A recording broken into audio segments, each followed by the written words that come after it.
नमस्कार, बाखबर में आपका स्वागत है। मैं हूं राघवेंद्र सिंह। बाखबर में आज हम बात करेंगे फिर एक ऐसे मुद्दे पर जो 2016 में शुरू हुआ था। हम बात कर रहे हैं करप्शन के खिलाफ नोटबंदी की। ये बात जब पहली बार नोटबंदी हुई थी तब बहुत चर्चा का विषय बनी थी। इसकी लोगों ने आलोचना भी की थी। किसी ने कहा था कि हमारी अर्थव्यवस्था बिल्कुल खत्म हो जाएगी और स्थिति बहुत बिगड़ जाएगी। लेकिन 9 साल बाद भी दुनिया में भारत की अर्थव्यवस्था 5वें नंबर पर आई है। तो वो सारी आशंकाएं, अनुमान, अटकलें अभी तक तो गलत साबित हुई है 9 साल के बाद, क्योंकि उम्मीद पर आसमान टिका हुआ है। जो लोग ये मान रहे थे कि अर्थव्यवस्था खराब होगी, फिलहाल 5वें नंबर पर है। लेकिन दूसरी सर्जिकल स्ट्राइक फिर हो गई है। 2000 का नोट अब बंद होगा। 30 सितंबर तक आप उसको बैंक में बदल सकते हैं। इस सर्जिकल स्ट्राइक के बहुत सारे मायने हैं। हम इसलिए भी इसकी बात कर रहे हैं क्योंकि करप्शन तो है ही है। 3 राज्यों में, जो बड़े राज्य हैं मध्य प्रदेश के, मध्य भारत की हम बात करें, छत्तीसगढ़, मध्य प्रदेश और राजस्थान, यहाँ चुनाव होने वाले हैं इस साल के आखिर में, दिसंबर में। उसके चलते हर लीडर ने, हर पार्टी ने पैसे इकट्ठे किए चुनाव लड़ने को। सबको पता है कि सरपंच के चुनाव में 10-15 लाख रुपए खर्च होते हैं, पार्षद के चुनाव में 30-35 लाख रुपए खर्च होते हैं, विधायक के चुनाव में करोड़ों होते हैं, और लोकसभा के चुनाव की तो कोई स्थिति का अंदाज ही नहीं है। हालांकि आदर्श आचार संहिता लगी हुई है, इसके बाद भी बेहिसाब पैसे खर्च होते हैं। आज हम इसी पर विस्तार से बात करेंगे कि करप्शन पर सर्जिकल स्ट्राइक यानी नोटबंदी 2। हमारे साथ इस पर चर्चा के लिए मौजूद हैं 2 विशेष मेहमान स्टूडियो में। मध्य प्रदेश के वरिष्ठ पत्रकारों में शामिल योगीराज योगेश जी, महेश दीक्षित जी, और टेलीफोन लाइन पर हमारे साथ जुड़ेंगे ग्रामीण परिवेश और कह सकते हैं कि जो दुनिया भर के मुद्दे होते हैं चर्चित, विदेश नीति की हम बात करें, चाहे धर्मांतरण की बात करें, चाहे अल्पसंख्यक और बहुसंख्यक की बात करें, उसके जानकार रमेश सिंह जी। आप सभी का बहुत बहुत स्वागत है। तो इस पूरे मामले पर विस्तार से चर्चा की शुरुआत करेंगे योगीराज जी आपके साथ। ये जो सारा मामला है, इसके बहुत सारे गणित हैं। अब कह सकते हैं कि करप्शन के मामले में मेरी अपनी समझ और सोच के हिसाब से बात कर रहा हूँ कि एक बार फिर मोदी सरकार ने करप्शन की दुम पर पैर रखा है। कई लोग हमको बिल बिलाते नजर आएंगे। मैं चर्चा में बहुत सारी बातों में एक चीज़ और जोड़ना चाहूँगा, वो ये कि हम बात करते हैं कि सबसे ज़्यादा करप्शन होता है निर्माण कार्यों में, और देश में पिछले 8 सालों से निर्माण कार्य बहुत तेज़ी से चल रहे हैं। अगर 2 साल का कोरोना काल छोड़ दे तो निर्माण कार्य जब होते हैं तो ठेकेदार पैसे बहुत कमाता है। अब ठेकेदारों का गला दबा दिया है सब इंजीनियरों ने। एसडीओ जो होते हैं पीडब्ल्यूडी के या पीएचई के, वो कमीशन लेते हैं, फिर ई के पास जाता है, चीफ इंजीनियर के पास जाता है, फिर जो लोग ऊपर मंत्री होते हैं उनके पास जाता है। अब सवाल है कि वो पैसा जो आता है 2%, 3%, आधा % करप्शन का, वो रखें कहाँ? बैंक में रखेंगे तो आपको बताना पड़ेगा कि पैसा कहाँ से आया। खर्च करेंगे तो आप खाने पीने में कितना खर्च कर सकते हैं। सोना खरीदेंगे तो आपको हिसाब देना पड़ेगा। अगर आप प्रॉपर्टी लेते हैं तो फिर कैश में नहीं होगी, चेक में देना पड़ेगा। तो सीधी सी बात है कि उनके घर नोटों से भरे होंगे, ये हमारा अनुमान है। अब ये जो 2000 की नोटबंदी है, या तो वो नोट रद्दी हो जाएंगे या आपको 30 सितंबर तक बैंक में जमा करना पड़ेगा, और फिर सरकार हिसाब भी पूछेगी कि पैसा आया कहाँ से। आपकी राय कि इस नोटबंदी 2 का कैसा असर होगा राजनीति पर, सामाजिक जीवन पर, नौकरशाही में व्याप्त भ्रष्टाचार पर? आपकी राय। देखिए राघवन जी, जैसा एक कौतूहल हुआ था 2016 में नोटबंदी के बाद, वैसा तो ऐसा नज़ारा नज़र नहीं आएगा, क्योंकि एक तो समय सीमा भी इसमें तय कर दी है आरबीआई ने, 30 सितंबर तक बदल सकते हैं जी। लेकिन ये बात सही है कि जितना बड़ा नोट होगा उतने ही भ्रष्टाचार के चांसेस ज़्यादा होते हैं, क्योंकि आप लेन देन के मामले में कम गड्डी में आप ज़्यादा पैसा दे सकते हैं जी। और अक्सर हमने देखा भी है कि अभी भी जब छापे डलते हैं अफसरों के यहाँ, तो 2000 के नोट बहुतायत में पकड़ा जाते हैं, क्योंकि रखना उनको आसान होता है। तो आपने बड़ी बात कर दी। अगर कहीं पटवारी से लेकर चपरासी से लेकर किसी बाबू के भी पड़ते हैं तो वो फिर पैसा लाखों में निकलता है और मशीनें बुलानी पड़ती है गिनने के लिए। जी। नहीं, अब वो तो अभी आप भोपाल में हमने अभी नज़ारा देखा, एक संविदा पे कार्यरत महिला इंजीनियर के यहाँ से 75 लाख तो कैश ही मिला। तो कितना भयंकर लोगों ने पैसा जमा करके रख रखा है लोगों ने घरों में अपने। तो ये एकदम से सामने आएगा नोटबंदी के बाद भी, ये 2000 रुपये के जैसे नोट बंद होंगे तो चूंकि एक लिमिट भी इसमें तय कर दी गई कि आप 20 नोट से ज़्यादा या 20,000 से ज़्यादा आप चेंज नहीं कर सकेंगे। तो ये भी एक लोगों के पास जिन्होंने बहुतायत में जमा करके रखा है वो सामने आएगा कि आखिर अब उसका करेंगे क्या, या तो फिर वो राख हो जाएगा उनका पैसा, जी। और नहीं तो वो सामने आएंगे कि वो कौन कौन लोग हैं जिनके पास पैसा रखा है। तो ठीक है, मतलब एक बड़ा नोट था। और आप ये देखो कि पूरी दुनिया से बड़े नोट गायब हो रहे हैं। जितनी भी अच्छी इकोनॉमी हो, चाहे चीन हो, चाहे यूरोप हो, चाहे यूरोपियन कंट्रीज़ हों, उन सब में सबसे बड़ा नोट जो है 200 का है। ये अपने हिंदुस्तान में 2000 का था, और पाकिस्तान और श्रीलंका इनकी और अब भले वो 5000 7000 के नोट भी चलाते हैं, लेकिन उनकी हालत क्या है ये भी हम देख रहे हैं। तो एक इकोनॉमी के पॉइंट ऑफ व्यू से भी बड़े नोट बंद हो जाएं वो ज़्यादा बेहतर होता है। सरकारें कुछ समय के लिए बड़े नोट जारी करती हैं, और मुझे ऐसा लगता है कि इसी परिप्रेक्ष्य में 2000 रुपये का नोट जारी किया गया होगा। अब चूंकि लगा के मामला बड़ा हो रहा है, काला धन लगातार बाजार में, लोगों के पास कैश जमा हो रहा है, तो उस पर भी एक तरह से लगाम लगेगी। और आपने सही इसको टाइटल दिया है, सर्जिकल स्ट्राइक 2 है। तो कुल मिलाकर हम कह सकते हैं कि ऑनलाइन पेमेंट को प्रमोशन मिलेगा, क्योंकि जैसा योगी राज जी ने कहा कि 2000 का नोट भ्रष्टाचार के लिए आसानी पैदा करता था, क्योंकि अगर 2 लाख रुपए होगा तो छोटी सी गड्डी में काम चल जाएगा। 500 रुपये के नोट के लिए आपको फिर वैसी 4 गड्डियाँ इस्तेमाल करनी पड़ेगी, और 100 रुपये के नोट के लिए तो फिर आपको एक बैग भरना पड़ेगा 10-20 लाख के लिए। तो सीधी सी बात है कि ये जो मामला है, एक तीर से मोदी सरकार ने कई निशाने लगाए हैं। हमको कुछ दिनों बाद कई लोग इसकी आलोचना करते नजर आएंगे कि ये एक बार फिर मोदी सरकार ने ऐसा कदम उठाया जो अर्थव्यवस्था के लिए आत्मघाती होगा। इस पर मैं राय लेता हूँ। रमेश सिंह जी, मेरी आवाज़ सुन पा रहे हैं? हाँ जी भैया, सुन रहा हूँ मैं। दरअसल ये जो मामला नोटबंदी का है, इसके बहुआयामी असर नजर आएंगे। एक तो अभी कल से ही आलोचना शुरू हो जाएगी, ऐसा संभावना लगती है। हम नोटबंदी के ना तो पक्ष में हैं और ना इसके खिलाफ हैं। हम उम्मीद करते हैं कि इसके असर सकारात्मक आएंगे, और जो लोग पैसे को इकट्ठा करते थे नंबर 2 की कमाई करके, काली कमाई करके, उन्होंने 8-9 साल में काफ़ी पैसा जमा कर लिया होगा, इस उम्मीद में कि कभी तो मोदी सरकार जाएगी, जब जाएगी तब इस पैसे का इस्तेमाल करेंगे। लेकिन चुनाव के पहले, 2024 के पहले मोदी सरकार ने जो ये फैसला किया है, उसके मध्य प्रदेश, छत्तीसगढ़, राजस्थान सहित आने वाले केंद्रीय माने लोकसभा के चुनाव में भी इसका असर देखने को मिलेगा। आपकी राय, भ्रष्टाचार का पैसा जो इकट्ठा, उसकी क्या हालत होगी, कितना पैसा रद्दी हो सकता है और कितना ये बैंकों में लौटेगा? राघवेंद्र जी, सबसे पहले तो मैं ये बताना चाह रहा हूँ कि ये जो पहले जो 2016 में डिमोनेटाइजेशन किया था, और अब सरकार जो कर रही है, इस किस्म के कदम खासतौर से मोदी सरकार जिस नियत से करती है, तो वो एक अच्छी नियत से करती है, और इसके परिणाम अर्थव्यवस्था में बहुत अच्छे आते हैं। हालांकि इसके जो सफल है, अच्छे परिणामों के जो सामाजिक प्रभाव है और आर्थिक उनके डिस्पोजल होने में समय लगता है, लेकिन आते अच्छे। देखिए, पिछली बार जो डिमोनेटाइजेशन हुआ था, उसका सबसे बड़ा फायदा ये हुआ था कि जो ब्लैक मनी थी वो ब्लॉक हो गई थी।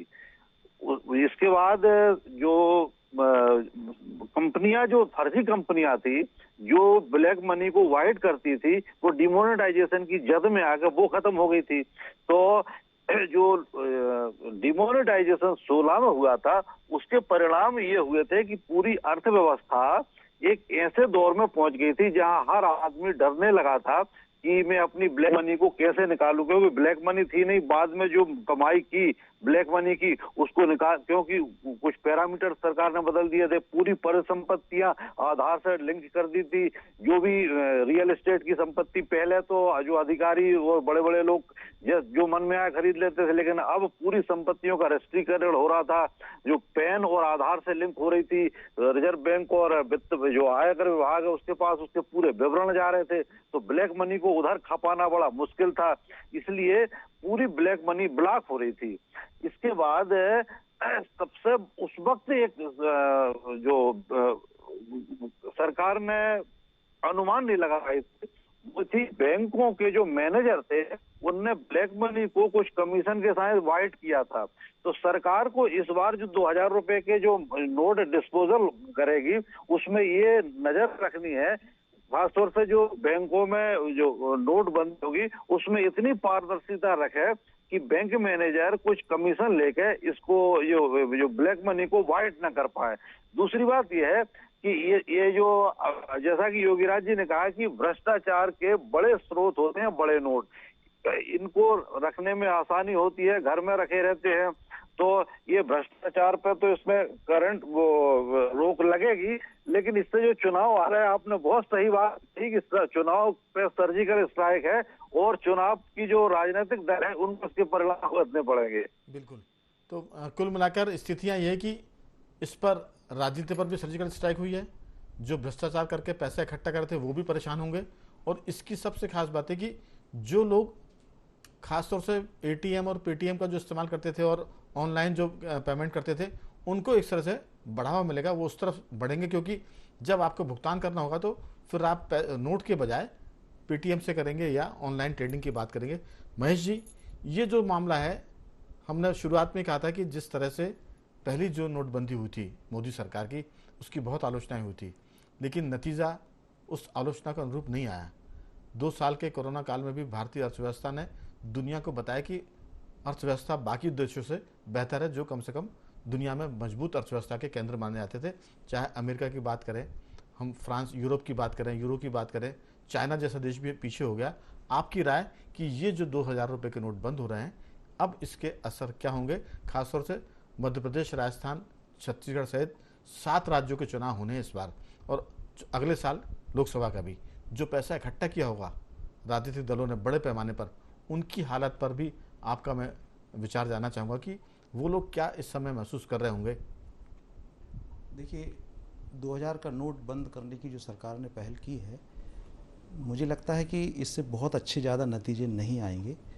क्यों? क्योंकि 2000 का नोट जो है 2021 से बनना बंद हो गया, और लोगों को लग रहा था कि 2000 का नोट बाज़ार में दिख नहीं रहा है, तो निश्चित रूप से बैंकों ने इसे बनाना बंद कर दिया है। तो जो चतुर, चालाक और व्यापारी या उद्योगपति होता है, वो इन सब चीज़ों की चालों को, इन सब चीज़ों की पूर्वानुमान लगा लेता है। तो मुझे लगता है सबसे ज़्यादा नुकसान इसमें चुनाव पर असर इसका होगा, क्योंकि जो चंदा आना है वो काला धनी आना है चंदे में, तो उसमें जो चुनाव राजनीतिक दल हैं उनको सबसे ज़्यादा परेशानी होगी। लेकिन इसमें बीजेपी को बहुत फ़ायदा होगा, क्योंकि हिंदुस्तान की सबसे बड़ी पार्टी जो 75% पूरे देश का 75% चंदा लेती है आज, रिकॉर्डेड। बाकी 25% कांग्रेस और दूसरे दलों में चंदा आज पिछले 1 साल पहले का रिकॉर्ड है ये। जी। तो इस पर बीजेपी को कतई नुकसान नहीं। इस नोटबंदी से कांग्रेस और गैर जो दल है, राजनीतिक दल हैं, उनको बड़ा नुकसान होगा, क्योंकि अगर पैसा नहीं होगा तो चुनाव लड़ेंगे कैसे? चुनाव लड़ना इतना महंगा हो गया है। जहाँ तक भ्रष्टाचार की बात है, आपने एक बहुत अच्छी बात कही कि अब 20,000 से ज़्यादा खर्च कर नहीं सकते हैं।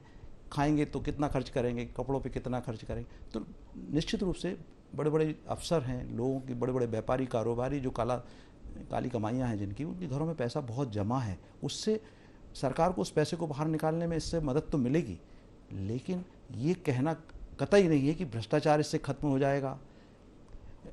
नंबर 2 की जो इकोनॉमी चल रही है वो बंद हो जाएगी, क्योंकि अभी भी जो कुछ चल रहा है देश में, जो जीडीपी बीडीपी दिखाई जा रही है, वो सरकार के इन प्रयासों से नहीं दिख रही। वो समानांतर जो अर्थव्यवस्था चल रही है उससे कहीं ना कहीं जीडीपी मेंटेन है हिंदुस्तान की। आज ये कहना कि हमारी 5%, 8%, 5 ट्रिलियन हमारी अर्थव्यवस्था ऐसी ऐसी हो गई, लेकिन आप ये देखेंगे नोटबंदी के बाद से सामाजिक जो हालात बिगड़े हैं, घरों के, मध्यम वर्गीय परिवारों के, बेहद बेहनता खराब हुए हैं। आपका ये कहना कि नोटबंदी से समाज में का कोई विकास हुआ, समाज सुखी हुआ है, लोग सुखी हुए, कतई नहीं हुए हैं। आज आय से ज़्यादा, आय जितनी है उससे 10 गुना ज़्यादा आदमी के खर्चे हैं।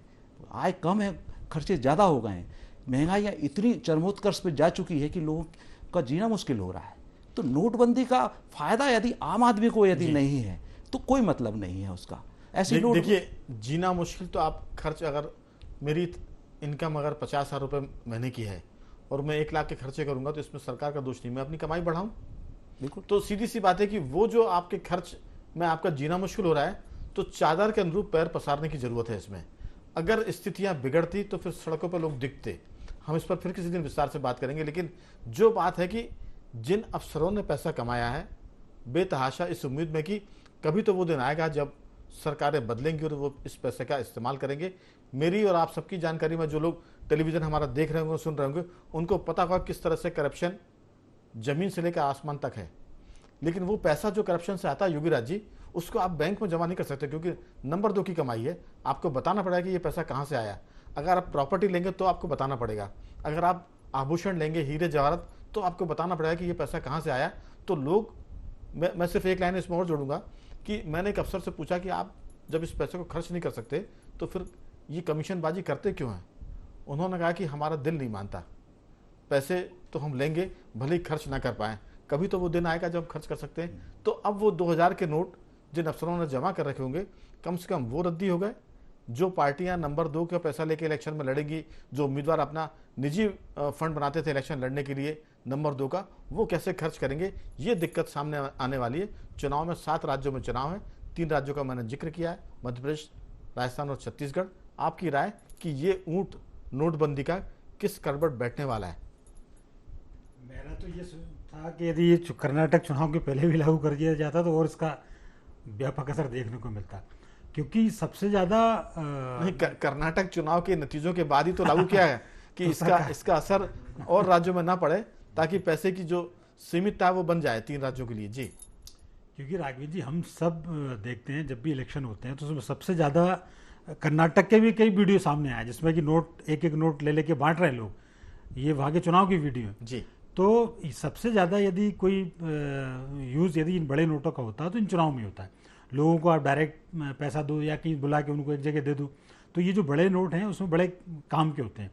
और आप एक चीज़ और देखना कि जब भी किसी भी भ्रष्ट अफसर पर, नेता पर, कर्मचारी पर, व्यापारी पर जब भी छापे पड़ते हैं तो आप देखना भारी मात्रा में नोट मिलते हैं। तो इसकी वजह यही है ना कि आपने कहीं ना कहीं छुपा के रख रखा है, मतलब आपके पास पैसा है। इसलिए मिलते हैं क्योंकि वो बैंक में जमा नहीं कर सकते, इसलिए उनके पास से वो मिल जाते हैं। अगर बैंक में जमा करने की प्रतिबंध नहीं होता तो सारे पैसे आपको बैंक में दिखते, क्योंकि वहां आपको हिसाब देना पड़ेगा ना इनकम टैक्स वालों को। हर चीज आपका अकाउंट आधार से लिंक है, तो सारी जानकारी इनकम टैक्स के पास जा रही है, ईडी है इसके लिए। जी हाँ, तो इसीलिए सरकार भी इस तरह के प्रयोग करती रहती है कि कभी नोट बंद कर दीजिए, कभी ये वाला नोट प्रचलन में ले आइए। क्योंकि कई बार क्या होता है, मैं अभी आरबीआई की एक पढ़ रहा था साइट, उनका हिसाब ये रहता है कि आपके जितने नोट प्रचलन में और जितने नोट नष्ट किए सरकार, आरबीआई कई बार जो खराब नोट हो जाते हैं उनको नष्ट कर देती है। मान लो 500 रुपये नोट, 500 के आपने नोट छापे, कुल नोट आपने 500 छापे ऐसा समझ लें आप, और 100 नोट सरकार ने नष्ट किए, तो 400 नोट मार्केट में होना चाहिए। लेकिन हो ये रहा है कि 300 नोट ही मार्केट में, 100 नोट गायब है। तो ये 100 नोट गए कहाँ है? तो जब ये 100 नोट गए तो उनका मूल्य जब निकाला जाता है तो लाखों और करोड़ों में जाता है। और जब ये नोट गायब हैं तो सरकार फिर सोचती कि भैया इनको बंद ही कर दो आप। तो कई बार ये डिसीजन भी लेने पड़ते हैं कि आपने जो नोट छापे थे वो मार्केट से गायब हो गए, मतलब कहीं ना कहीं उनका दुरुपयोग हो रहा है, कहीं ना कहीं वो दबे हुए हैं काले धन कहीं ना कहीं दबे हुए काले धन के रूप में। ये जो सारी बातें, रमेश सिंह जी, फिर वही बात जो महेश दीक्षित जी ने कहा कि आम लोगों की ज़िंदगी थोड़ी सी मुहाल हुई है, परेशानी में लोग पड़े थे और अर्थव्यवस्था वैसी नहीं है जैसी बताई जाती है। लेकिन अगर हम दुनिया के पैरामीटर्स की बात करें तो भारत में हम कुछ भी कहें और सुने, हमें सड़कों पर वो असंतोष नज़र नहीं आता जिस असंतोष की, परेशानी की बात की जा रही है। दुनिया की अगर हम बात करें तो भारत की अर्थव्यवस्था 5वें नंबर पर है। जिसने हम पर राज किया था इंग्लैंड, ब्रिटेन, हमने उसको पीछे छोड़ दिया है। तो सीधी सी बात है कि लोग आलोचना के नाम पर कुछ भी करें। अभी जो नतीजा दिख रहा है हम उसकी बात कर रहे हैं, जो दिख रहा है उसी पर चर्चा कर रहे हैं। दिख ये रहा है कि हम पहले से बेहतर हुए हैं। और ये जो दूसरी नोटबंदी की बात है, इसके नतीजों की हम बात करेंगे जब 30 सितंबर के बाद क्या स्थिति बनती है। लेकिन अभी तो ऐसा लग रहा है कि जिनके पास काला धन बहुत करोड़ों रुपए की मात्रा में जमा है वो परेशान होंगे, और चुनाव लड़ने वाले खासतौर से उनको दिक्कतें आने वाली है। एक तरह से ये उनके लिए सर्जिकल स्ट्राइक है, जो चुनाव में पैसा इकट्ठा करके लड़ने की तैयारी कर रहे थे। आपकी राय? राघवेंद्र जी, दीक्षित जी का ये जो कहना है कि आम आदमी बहुत बेहाल हुआ है, तो मैं आपको बता दूं, मैं जो सामाजिक तौर पे, पारिवारिक तौर पे जो मूल्यांकन और विश्लेषण करता रहता हूं कि पिछले 70 साल से हर आदमी के बेहाल होने का एक एहसास हमेशा होता रहता। तो ये कहना कि ये डिमोनेटाइजेशन से बेहाल हुआ है, ऐसा नहीं है। असल में क्या है, आम आदमी, गांव की बात में करूं तो खेती पे डिपेंड करता है, कुछ साइड रोजगार वो करता नहीं है, तो अर्थ में कमी आती है, लेकिन फिर भी वो काम चलाता। और ये कोई डिमोनेटाइजेशन के बाद से हुआ ऐसा नहीं, ये हमेशा से है। बल्कि 2014 के बाद से तो लोगों में एक आर्थिक संपन्नता बहुत ज्यादा ना आई हो, लेकिन बढ़ी है। नरसिंह राव ने जो आर्थिक सुधार किए है उसके बाद से देश में आर्थिक स्थिति हर क्षेत्र में बढ़ी है।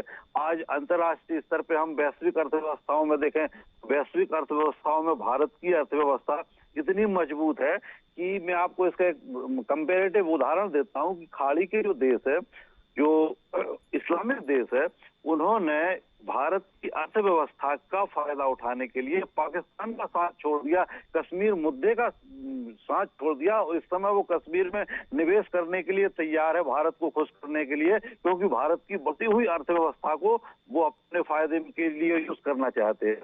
और एक महत्वपूर्ण बात और बताना चाहता हूं मैं कि सरकार जब इस तरह के निर्णय लेती है राघवेंद्र जी, तो उसके कई आयाम होते, कई डायमेंशन होते, कई एक ही वांछित उद्देश्य नहीं होता। एक सरकार की एक रणनीति ये भी है कि डिजिटलाइजेशन, जैसे फोन पे है या जो डिजिटल जो पेमेंट है, इसको अभी और ज्यादा प्रोत्साहन देना चाहती है। इसमें सरकार को ये फायदा होता है कि जो भी जितना भी मनी मुद्रा का जो लेन देन होता है उसमें इतनी पारदर्शिता होती है कि सरकार की नजरों के आगे होती है। तो सरकार को ये पता होता है कि देश की अर्थव्यवस्था की स्थिति क्या है। अच्छा, इससे सबसे बड़ा फायदा ये होता है कि सरकार को ये पता होता है कि किन क्षेत्रों में भुगतान या पैसे ज्यादा जा रहे हैं, तो उससे उनको आर्थिक नीतियां बनाने में मदद मिलती है, और ये सबसे बड़ा फायदा है सरकार को। और इसमें जो 2000 का नोट खत्म कर रहे हैं, वो जो दूसरे उद्देश्य है उनके अलावा एक ये भी है। अच्छा, एक फायदा और गरीब लोगों को और होने वाला राघवेंद्र जी, कि जिनके पास भ्रष्टाचार का जो 2000 का नोट है, वो अब इसको एक्सचेंज करेंगे जब बैंक से, तो एक निश्चित सीमा से ज्यादा कर नहीं सकते। ज्यादा वो खैर अपनी जगह वो अलग तरह का एक तरह का मैनेजमेंट होगा जिनके पास पैसा है। लेकिन महेश जी, दरअसल हम इस पर भी आना चाहते हैं कि पहले जिस तरह से नोट के लिए कागज विदेशों से आता था और वही कागज पाकिस्तान में भी जाता था, और इसके चलते होता यह था कि दोनों देशों की जो करेंसी थी उसका कागज एक ही हुआ करता था। इसके चलते जब भी हमारे यहाँ नोट छपते थे, उसी किस्म के नए नोट पाकिस्तान से नकली नोट बनकर भारत में आते थे, जिनका इस्तेमाल आतंकवादी किया करते थे। तो मुझे लगता है कि उसके नोटबंदी के बाद से उसमें फ़र्क आया है। तुरंत भले ही ना आया हो, हालांकि जब नोट बंद हुए थे, नए नोट जब छपे, तो वो देखा कि आतंकियों के पास वो नए नोट मिल गए थे, जैसे आपने 2000 का नया नोट लेकर आए थे। लेकिन उसके बाद से क्रमशः शने शने वो स्थितियां घटती चली गई। और ये जो स्थिति है, ये तो मैंने कहा कि चुनाव की दृष्टि से भी कई लोगों को बहुत दुखदायी होगा। आपकी बहुत आखिरी में संक्षेप में टिप्पणी कि ये मामला अब किस तरफ जाने वाला है। बिल्कुल निश्चित रूप से नोटबंदी से एक जो बड़ा फायदा हुआ है, नक्सलवाद और आतंकवाद की कमर टूटी है, बहुत फर्क पड़ा है इससे, इसमें नो डाउट, इसमें कह सकते हैं।